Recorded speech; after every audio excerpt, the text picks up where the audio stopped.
Hello guys, কেমন আছে সবাই? আমি শঙ্কর। আজকের ভিডিও জানবো লাক্স মিটার সম্বন্ধে।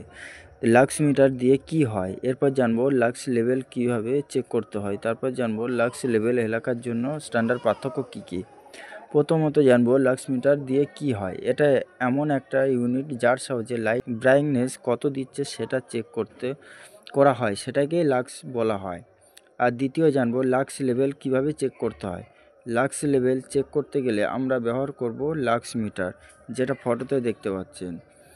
আর এর একটা সেন্সর আছে যার সাহায্যে লাইটের যে প্রতিফলন পড়ে সেটাকে সেন্স করে নিয়ে মিটারে রিডিং দেয়।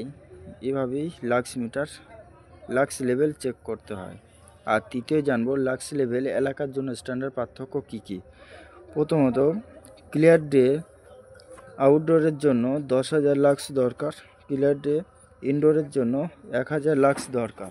আর তৃতীয় জানবো মেকানিক্যাল ওয়ার্কশপের জন্য 750 লাক্স দরকার, অফিসের জন্য 500 লাক্স দরকার, আর কম্পিউটার অথবা স্টাডি রুমের জন্য 250 লাক্স দরকার, বাড়ির জন্য 150 লাক্স দরকার, আর সুপার মার্কেটের জন্য 750 লাক্স দরকার, শোরুমের জন্য 500 লাক্স দরকার।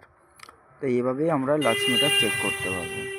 তো ভিডিওটি ভালো লাগলে অবশ্যই লাইক, শেয়ার, কমেন্ট করবেন। আর যদি ইউটিউব চ্যানেলে নতুন হয়ে থাকেন অবশ্যই সাবস্ক্রাইব করবেন। ফেসবুক পেজে যদি নতুন হয়ে থাকেন অবশ্যই ফলো করে পাশে থাকবেন।